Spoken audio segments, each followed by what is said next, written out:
책을 띄워달라고 했는데 됐습니다. 나다니엘 호손이 쓴 책이 있거든요. 큰 바위 얼굴이라는 책. 아마 책이 나오는 주인공은 어네스트인데 산골 계곡 마을의 맞은편에 큰 바위 얼굴이 있었습니다. 그 바위 얼굴은 굉장히 너그럽고 인자한 모습인데 이 주인공 어네스트의 어머니가 이렇게 어린 아들에게 이야기를 합니다. 우리 동네에서 저 바위 얼굴의 모습을 가진 사람이 반드시 나타나서 이 마을의 화평과 행복을 줄 것이다. 그분이 언젠가는 나타나게 될 것이다. 그 어머니가 들려준 이야기를 그대로 믿은 사람이 누구냐 하면은 바로 어네스트라는 아들이에요.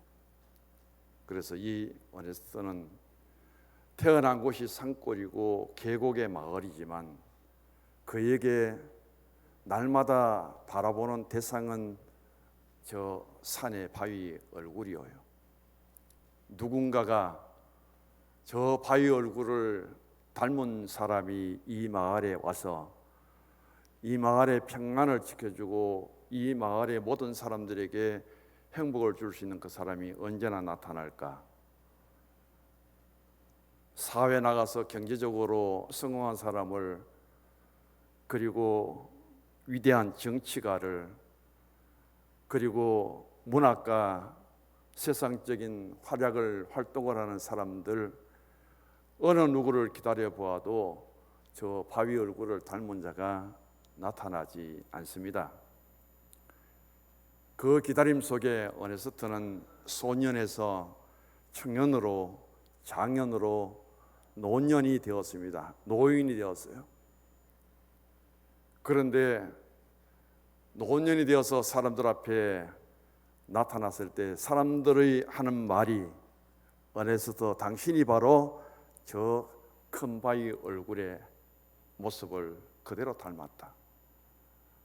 바로 그 이야기를 하면서 누구를 대상으로 하며 누구를 바라보며 누구를 기다리느냐, 그 삶 속에 보잘것없는 그 마을의 농부로 태어났지만 어네스트가 날마다 자신이 기다렸던 큰 바위 얼굴을 닮은 사람, 그것을 바라보며 그분을 기다리다가 자신이 큰 바위 얼굴을 닮았다는 그런 이야기를 호돈이라는 작가가 작품을 통해서 우리에게 남겨준 책입니다.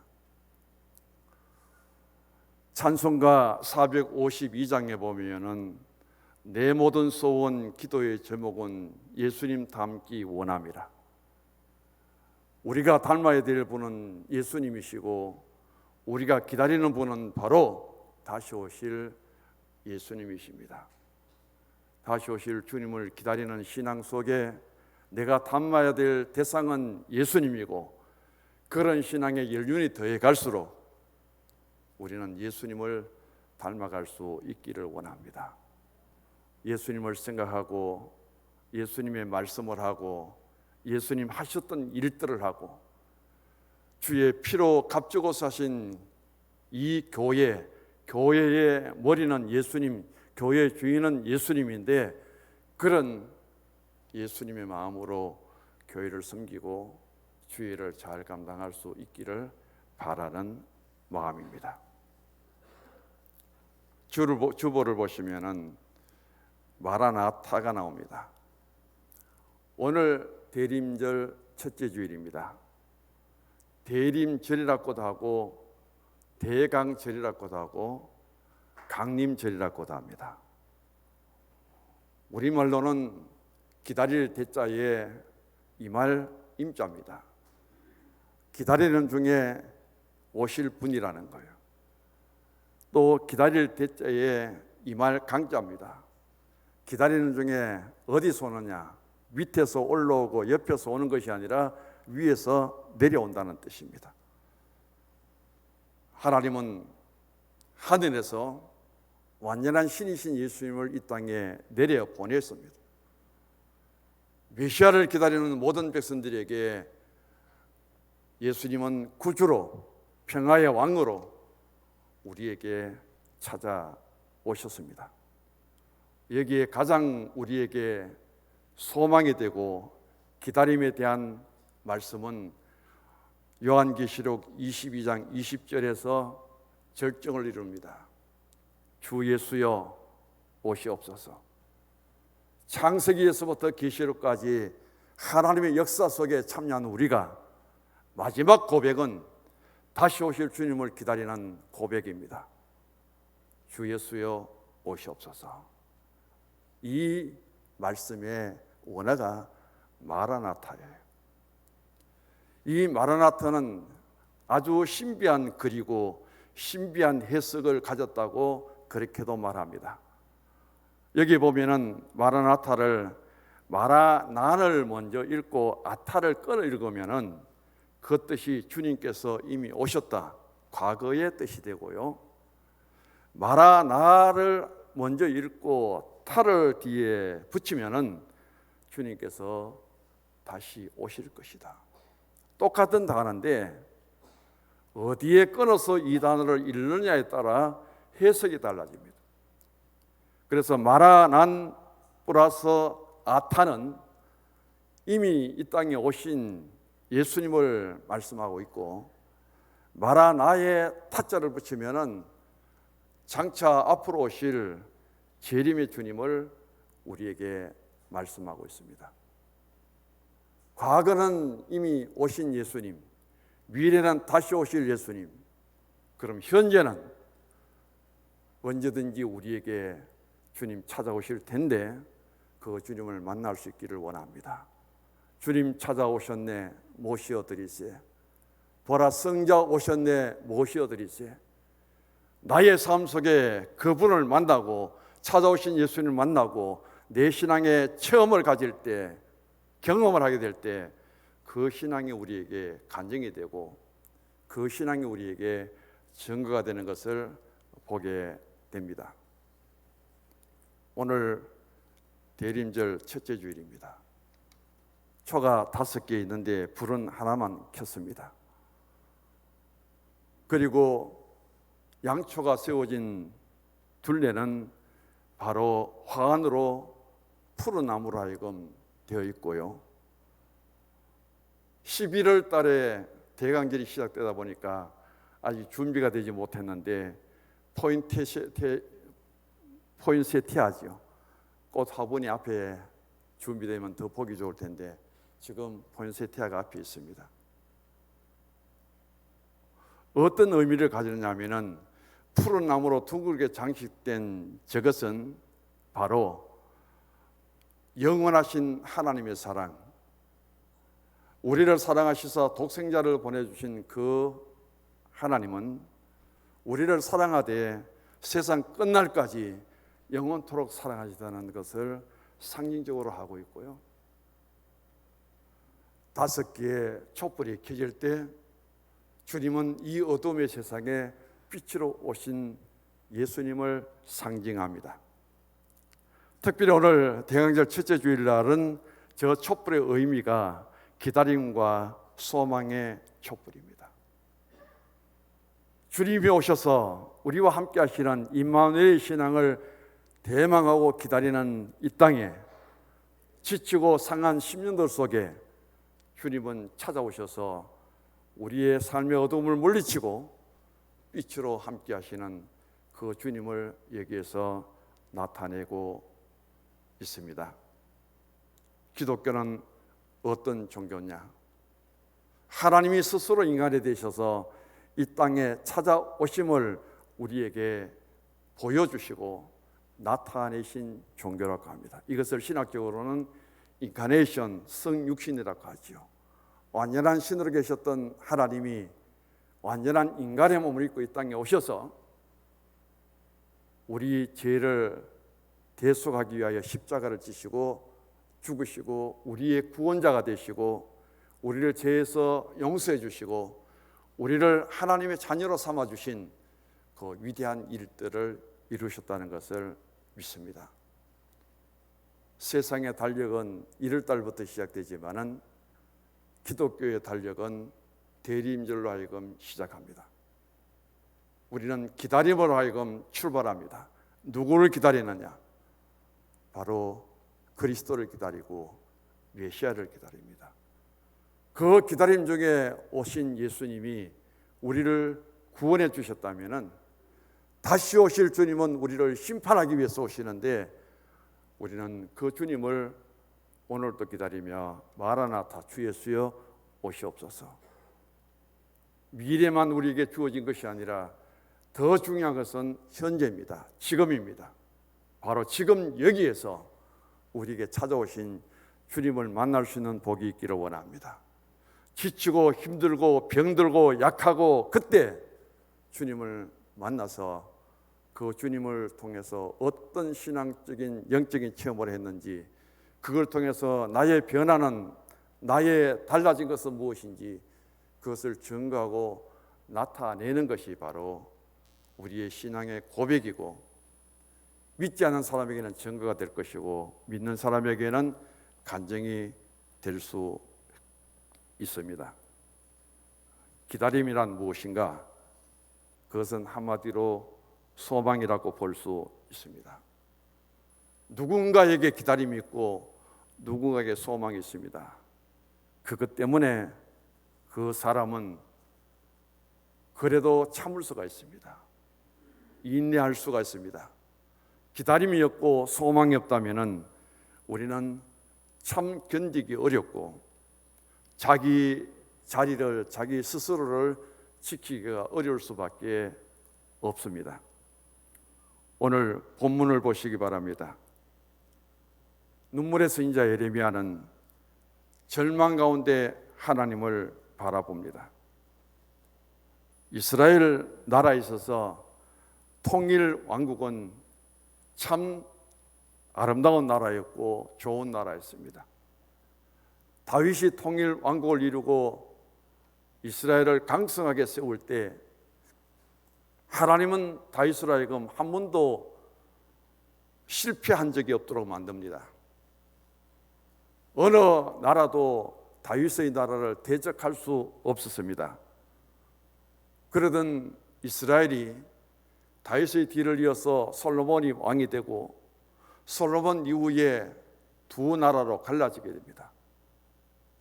하나는 북왕국 이스라엘과 또 하나는 남왕국 유다로 분열되어서 그들은 끊임없이 분쟁하고 갈등을 겪습니다. 이 둘은 다 하나님의 언약의 백성이에요. 언약이라고 하는 것은 하나님은 우리의 하나님이시고 우리는 하나님의 백성이라는 약속이에요. 그런 백성들이 하나님 안에서 분열됩니다. 그리고 북왕국과 남왕국 유다는 끊임없이 갈등과 전쟁과 싸움을 통해서 역사를 이어가다가 북왕국 이스라엘은 BC 722년에 아수르의 멸망을 당하고 136년 뒤인 BC 586년에 남왕국 유다는 바빌론에 멸망을 당하고 포로로 잡혀갑니다. 이스라엘 나라 백성들은 나라도 잃어버렸고 땅도 잃어버렸고 이제는 하나님까지, 신앙까지도 잃어버리게 됩니다. 가장 자랑스럽게 됐던 다윗의 영광도 솔로몬의 화려함도 그들은 더 이상 기대할 수 없는 상태 속에 빠져 있고 날마다의 삶은 하나님의 영광 찬송이 아니라 탄식과 절망과 눈물뿐이었습니다. 하나님이 우리에게 복 주시고 하나님이 우리에게 은혜를 주시고 하나님의 서민이라고 한 그 약속은 이제 어디에서 찾을 수 있는가?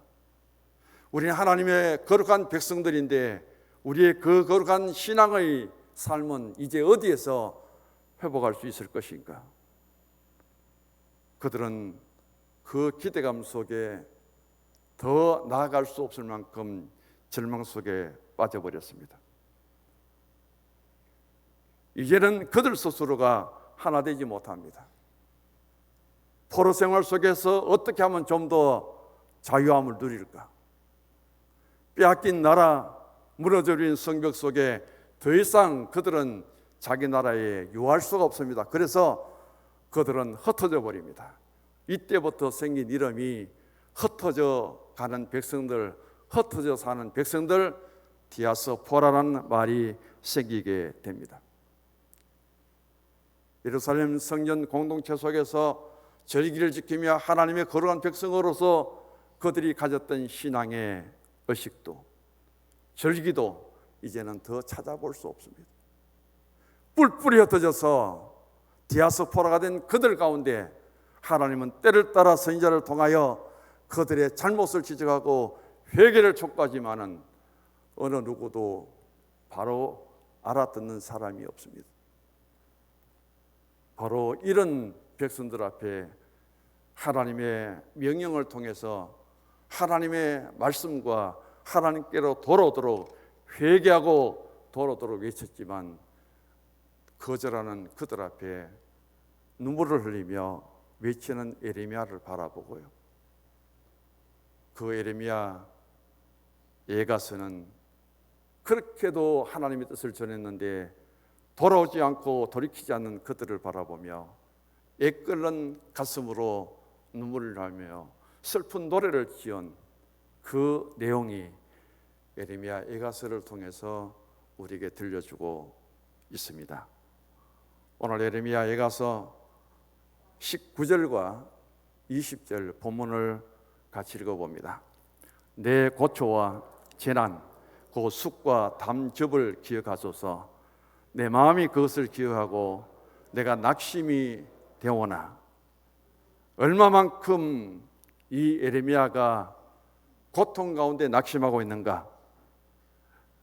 우리가 짐승을 잡든지 살아있는 생명체를 통해서 그 가운데 가장 선 것을 아무리 맛있는 고기라도 쓸개가 터지면 먹기가 어려울 만큼 힘들지요. 바로 그 이야기를 합니다. 가장 큰 쓸개짓과 같은 고난이 나라에서는 유다에 이스라엘에 닥쳤다면 바로 오늘 하나님의 백성들에게도 닥쳤고 예레미야는 지금 쓸개즙을 마시는 그런 고통과 아픔을 통해서 자신의 삶이 주어졌는데 어디에도 벗어날 수 있는 출구가 없다는 거예요. 벗어날 수 있는 길이 없다는 겁니다. 그런 절망감 속에 쌓여 있는데 그렇다면 내 삶을 포기할 것인가? 이 나라 민족은 소망이 없는 것인가? 아니라는 거예요. 아무리 절망적이라도 소망이 있는 곳이 있습니다. 바로 하나님의 나라예요. 이 나라가 아무리 절망 속에 빠졌던 할지라도 그래도 희망과 소망을 심어줄 수 있는 곳이 있습니다. 교회가 되어야 됩니다. 왜냐하면 이 땅이 끝이 아니기 때문에. 우리는 이 땅이 무너지고 이 땅이 가장 절망의 수렁텅이에 빠진다 할지라도 우리에게는 소망이 있습니다. 하나님의 나라가 있기 때문에 그게 성도들의 신앙의 힘이에요. 예레미야는 이런 스디슨 고통과 아픔이 있을지라도 그럼에도 하나님 안에 소망이 있기 때문에 기다리라는 겁니다. 오늘의 이 암담한 현실을 뚫고 나갈 수 있는 길은 바로 믿음이라는 사실을 외치고 있습니다. 19절과 26절을 비교해서 한번 읽어보십시다. 19절만요. 내 고초와 재난, 곧 숙과 담즙을 기억하소서. 쓸개즙을 마시고 가장 고통스러워하는 그 때와 26절이 있습니다. 사람이 여호와의 구원을 바라고 잠잠히 기다림이 좋도다. 그럼에도 여호와는 구원자이십니다. 하나님이 우리를 도와주십니다. 그 하나님을 기다릴 수 있는 그 신앙, 기다림이 힘들고 지치고 그럴지라도 기다림이 있는 것이 얼마나 좋은 일이냐. 지금은 낙심하고 절망적일지라도 하나님이 우리를 구원하신다는 소망을 가지는 것이 얼마나 좋은 일이냐. 그것을 예레미야가 우리에게 던져주고 있습니다. 예가서를 읽어보면요, 절망과 소망과 탄식이 항상 이어지는데 그런 중에서도 찬양이 나옵니다. 감사가 나와요. 현실적으로 우리가 처한 환경은 절망적이고 탄식이 쏟아지고 좌절할 수밖에 없지만은 하나님의 은혜와 하나님의 구원을 바라보니 그럼에도 감사가 나오고 찬송이 나오고 하나님의 도우심을 바라보니 소망이 생기고 기다림이 있다는 거예요. 이런 예레미야의 외침 속에 유다는 70년 만에 다시금 포로에서 해방되고 그들이 고국으로 돌아오고 잃었던 신앙을 찾고 자유함을 누리게 된 것을 우리가 생각해 봅니다. 그럼 첫 번째로 오늘날 많은 사람들은 희망을 포기하고 있다고 합니다. 요즘 20대, 30대 젊은이들 참 과거하고 비교할 수 없을 만큼 여유로운, 풍요로운 삶을 살아요. 제가 20대, 제가 10대만 하더라도 먹을 것도 없었잖아요. 그때 외친 말이에요. 왜 이렇게도 못 사나? 왜 이렇게 못 살았나? 저는 그 말을 엄청 많이 했어요. 아버지 왜 이렇게 못 살았나? 그게 우리의 외침이었는데 지금은 먹고 사는데 걱정 없잖아요. 그럼에도 불구하고 언제부턴가 오늘의 시대 속에 생겨난 단어가 있습니다. 삼포세대가 뭔지 아십니까? 신권사님, 정권사님은 알아요? 세 가지 포기하는 시대랍니다. 그게 뭐예요? 5포세대를 아십니까? 7포세대를 아십니까? 혜민이 3포세대가 뭐라? 이제 곧 시험 치는데.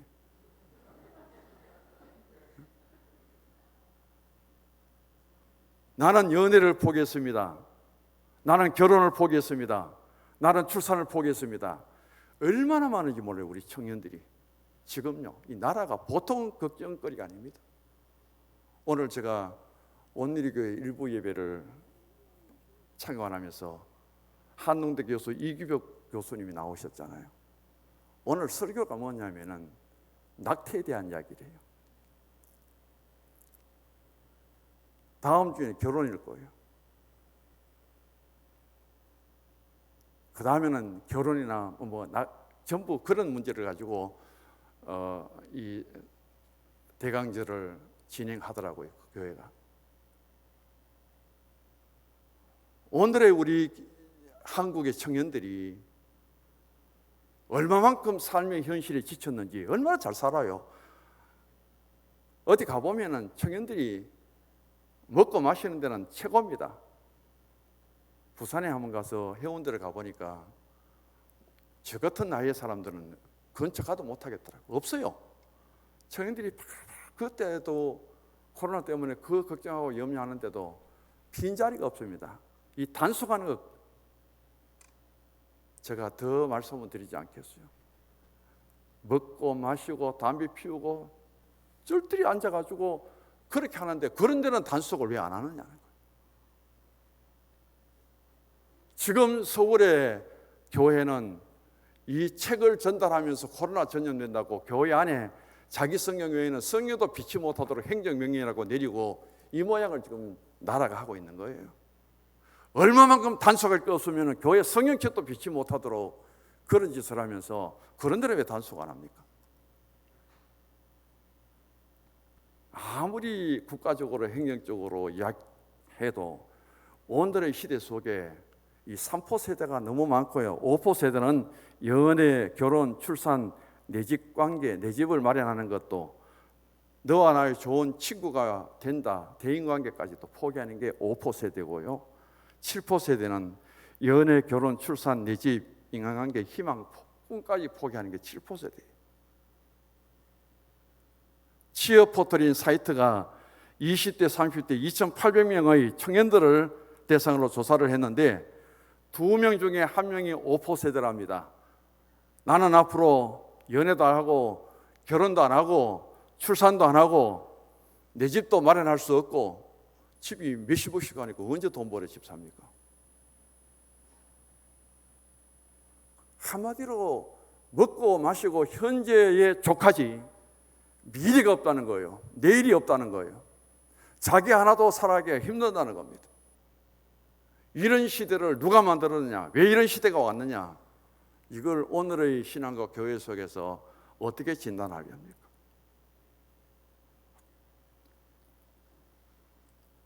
이런 가운데 참 지도자들이 어떤 방향을 지시하고 어떤 계획을 세워도 따라주질 않습니다. 그만큼 풍요로운 삶을 살면서 우리는 너무 부족함을 많이 느끼는 이 시대 속에 살고 있으니까 희망이 없어요. 소망이 없습니다. 이걸 어떻게 우리가 해결해 나가야 될까요? 정치도 마찬가지죠. 경제도 만나면은 아이고 살기 좋다는 말을 하는 사람이 하나도 없고 전부 죽겠다는 겁니다. 억지로 사는 거예요. 그럼에도 일할 것이 있고 살아갈 수 있는 힘을 가지고 내가 살아가니 우리는 하나님 앞에 감사할 뿐이죠. 신앙의 기능은, 방향은 항상 두 가지입니다. 하나는 위에서부터 내려오는 거예요. 또 하나는 밑에서부터 위로 올라가는 것을 말합니다. 위에서 내려오는 것은 하나님의 계시예요. 하나님의 은혜예요. 하나님의 사랑이고 하나님의 복입니다. 그것을 수용해야 될 사람들이 우리예요. 하나님의 은혜는 동일하고 하나님의 능력은 동일하고 하나님의 사랑은 동일한데 그걸 어떻게 이 땅에 살고 있는 우리가 받아들일 수 있는 수용성을 갖고 있느냐는 것이 중요하고요. 또 하나는 바로 위로 올라가는 것을 말합니다. 그것은 원들의 삶의 자리가 어떠냐는 것이 중요해요. 내 삶의 자리에 부족함이 없고 그런 사람들은 누구의 도움을 받을 필요도 없습니다. 지금의 삶이 만족하고 지금의 삶에 자신이 행복하다고 느끼는 사람은 더 이상 바랄 것이 없습니다. 누가 가장 위를 향해서 도움을 구하느냐? 낮은 자가, 부족한 자가, 병든 자가, 어려운 사람들이 오늘보다 내일 나의 부족과 나의 약함을 누군가는 도와줘야 될 것을 바라기 때문에 위에서부터 내려오는 것을 수용하는 것도 좋지만은 이 낮은 곳에서 위를 향해 가는 이 소망, 신앙도 중요하다는 겁니다. 세상 사람들은 3포 세대, 5포 세대 모든 것을 포기하지만은 그들이 꿈을 버리고 그들이 소망을, 희망을 잃어버리지만 우리에게 가장 큰 소망이 있습니다. 우리에게 가장 큰 꿈이 있습니다. 하나님의 나라예요. 그것 때문에 그리스도인들이 세상 사람들과 다르게 살아야 되고 그것 때문에 그리스도인들은 넘어지지만은 영 쓰러지지는 않습니다. 다시 일어설 수 있다는 사실을 생각하면서 중요한 것은 내 자리가 어딘가, 오늘 내 자리가 어딘가, 지금 현재 여기에서 하나님 내게 주시는 것은 무엇인가. 똑같은 시대 속에 살아가지만은 유다 백성들의 생각하고 예레미야 생각은 다릅니다. 하나님의 생각과 하나님 백성들의 생각은 달라요.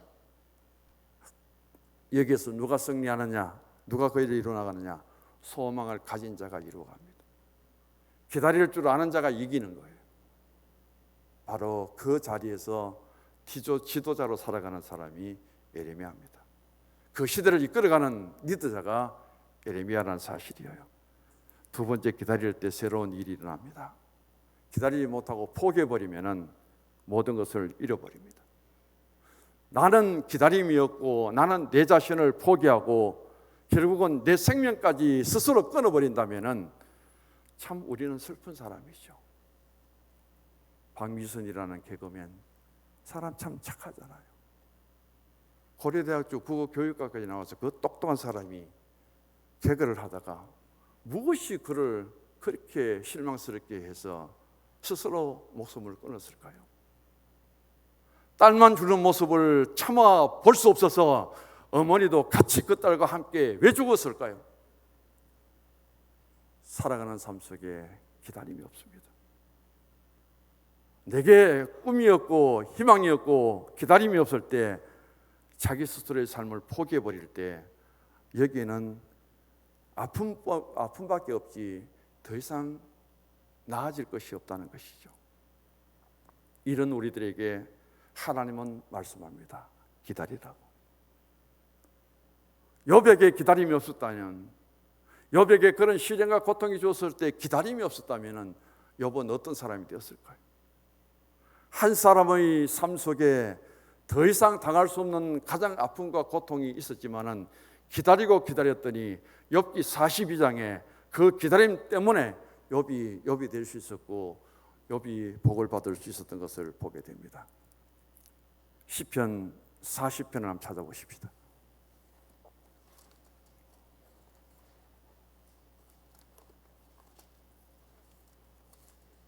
시편 40편 2절을 같이 읽습니다.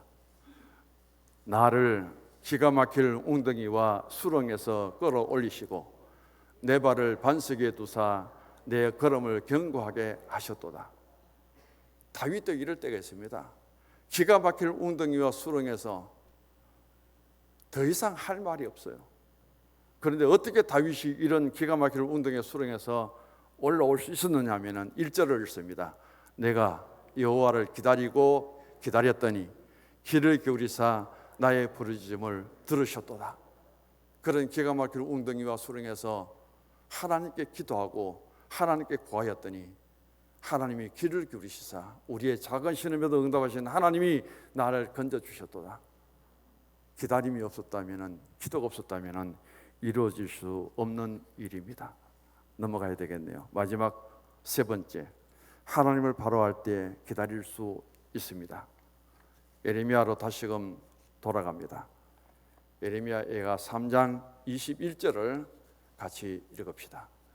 이것을 내가 내 마음에 담아 두었더니 그것이 오히려 나의 소망이 되어 사오면. 여러분, 쑥을 먹고 고초의 재난 속에 슬개즙을 마셔서 가장 쓰고 고통 속에 있는 것을 포기하고 버린 것이 아니라 21절에 예레미야는 그것을 자기 마음에 담아두었습니다.